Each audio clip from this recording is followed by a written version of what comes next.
La peur, c'est cette voix qui nous murmure. Et si j'échoue? Et si ça ne marche pas? Elle nous paralyse souvent, nous empêchant de franchir ce cap, de réaliser ce projet qui nous tient tant à cœur. Si vous êtes nouveau ici, pensez à vous abonner et à activer la cloche pour ne rien manquer des prochaines vidéos. La première étape pour faire face à la peur, c'est d'apprendre à la reconnaître. Trop souvent, on tente de la cacher derrière un masque d'assurance. Mais la peur est naturelle, elle peut même être utile.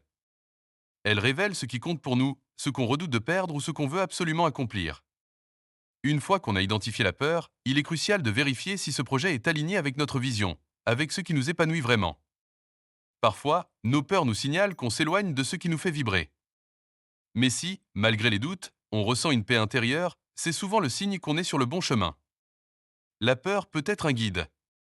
Si elle nous fait craindre l'échec, on peut se demander quelles compétences renforcer pour augmenter nos chances. Si on craint le regard des autres, on peut travailler à renforcer notre confiance. Chaque peur devient alors une opportunité d'amélioration, un outil pour avancer plus sereinement. Même si la peur ne disparaît jamais complètement, elle n'a de pouvoir que si on le lui accorde. En prenant des actions concrètes, on apprend à la maîtriser.